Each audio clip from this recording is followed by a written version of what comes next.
ఈ బోనాల పండుగ సందర్భంగా మా అక్క చెల్లెలకు అన్నదమ్ములకు ముఖ్యంగా తెలంగాణ ఆడబిడ్డలకు అందరూ కూడా బోనాల పండుగ శుభాకాంక్షలు.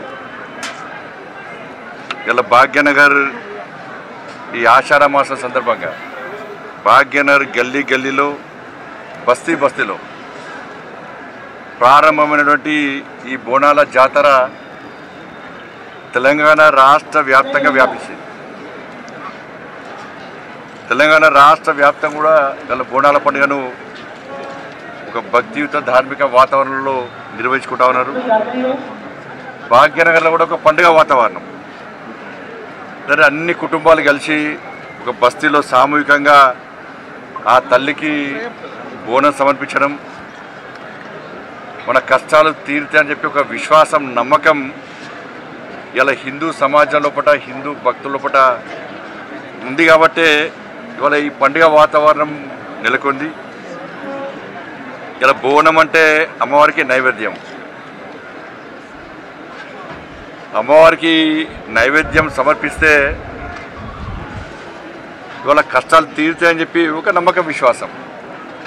దాంతో ముఖ్యంగా ఈ భాగ్యనగర్లో ఇవాళ మూసీ నదితోని ఆ నీళ్ళతోని ఆ కాలంలో భాగ్యనగర్ ప్రజలు ఇబ్బంది పడుతుంటే ఆ తల్లికి బోనం సమర్పించాలని చెప్పి వాళ్ళ లాల్ దర్వాజాలోని ఆ తల్లికి బోనం సమర్పించడం ద్వారా ఆ ప్రమాదం నుంచి బయటపడ్డామని చెప్పి ఒక నమ్మకం, విశ్వాసం సమాజం లోపల ఉంది.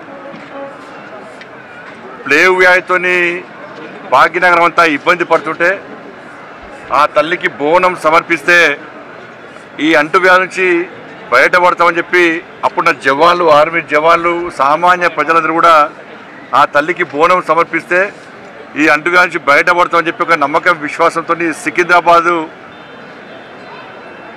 అమ్మవారి యొక్క దేవాలయంలో బోనం సమర్పించడం జరిగింది.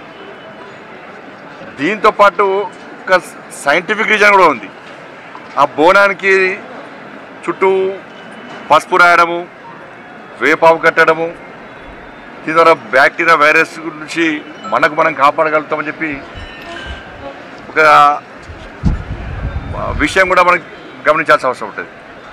మరి ఇటువంటి పరిస్థితుల్లో ఇవాళ భాగ్యనగరం అంతా కూడా ఇలా బోనాల జాతర జరుగుతున్నది.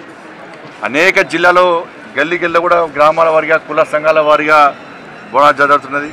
ఒక మంచి వాతావరణం జరుగుతున్నది. కాబట్టి ఈ బోనాల పండుగ సందర్భంగా, జాతర సందర్భంగా ఆ అమ్మవారు ప్రజలను కాపాడాలని చెప్పి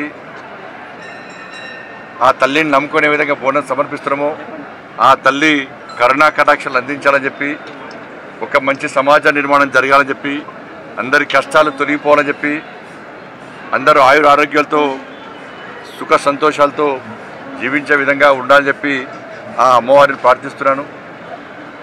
కానీ ఇంకా ఘనంగా జరుపుకునే అవకాశం ఉంది. పాపం ఇంతకుముందే ఒక భక్తులు చెప్తున్నాడు, సామాన్య భక్తులు వచ్చి కోమటివాడ, యాకుత్పుర, చావడి ఆ ప్రాంతాల్లో ఇప్పుడు కూడా బోనాల పండుగ జరుపుకునే పరిస్థితి లేదు, అడ్డుకుంటూ ఉన్నారు.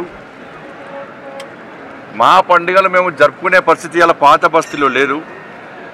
మా పండుగలో జరుపుకునే అవకాశం ఉందా లేదా, జరుపుకొనిస్తారా లేదా అని చెప్పి బాధపడే పరిస్థితి.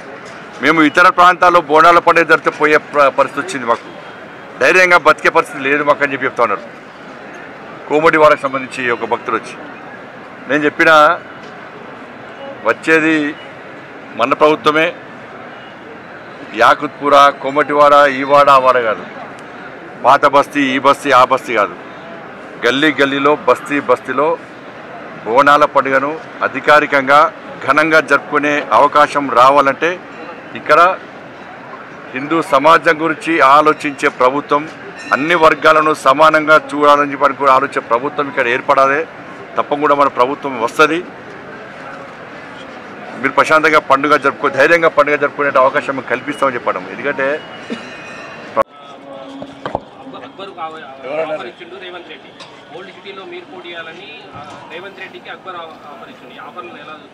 ఇప్పుడు అంకుల్ పోయి అన్నకు వచ్చింది వచ్చి లెక్క. ఇంతకుముందు కేసు అసలు అంకుల్ అని వేడు కదా, ఇప్పుడు అన్నదమ్ముల సంబంధం వచ్చింది. ఇప్పుడు మూడదానికి ఏమన్నారు వీళ్ళు ఎంఏ పాటలు వాళ్ళు గోడ మీద పిల్లలు ఇటు పడితే ఇటు దుంపుతారు ఇటు పడితే ఇటు అధికారులు ఇవ్వాలి ఉంటే వాళ్ళకు మోసం మూడదాకా కేసీఆర్ అనుకో చాలా మంచివాడు ఇంద్రుడు చంద్రుడు అనే ఇప్పుడు వీరికి తింటే కేసీఆర్ తింటారు ఇప్పుడు ఇక మరి వీళ్ళు నెక్స్ట్ కాంగ్రెస్ పార్టీ పరిస్థితి అదిగానే అంతకుముందు కాంగ్రెస్ పార్టీ తింటే బీఆర్ఎస్ గోడ ఎక్కిరు బీఆర్ఎస్ గడిలో వేయరు ఇప్పుడు మళ్ళీ బీఆర్ఎస్ గవర్నమెంట్ లేదు కదా మళ్ళీ కాంగ్రెస్ గవర్నమెంట్ కదా మరి అప్పుడు అక్బరుద్దీన్ వచ్చి ఏమనాలి ఎస్ నా ఓల్డ్ సిటీని న్యూ సిటీగా మారుస్తా అంటే నేను దేనికైనా సిద్ధం అన్నాడు నా హాస్పిటల్ బాగా నడవాలి నా వ్యాపారాలు మంచిగా జరగాలి నేను చేసే కబ్జాలు బాగుండాలి ఓట్స్లో కూడా ట్యాక్సులు కట్టద్దు ట్యాక్సులు కట్టే ఆఫీసర్ వస్తే కొట్టాలి కొట్టిన ఎవరు కేసు పెట్టద్దు 15 నిమిషాలు సమయం ఇస్తే ఇందులో నరికి చంపుతా అన్నటువంటి వ్యక్తిని తీసుకొచ్చి కొడంగల్లో పోటీ చేస్తా అంటే గెలుపు మీద అనేది దమ్ముంటే ఏమని చెప్పు మేము అందరం కూర్చొని నిర్ణయించుకొని మా పార్టీని నిర్ణయించుకొని కొడంగల్లో గిట్లా అక్బరుద్దీన్ వేసి పోటీ చేస్తే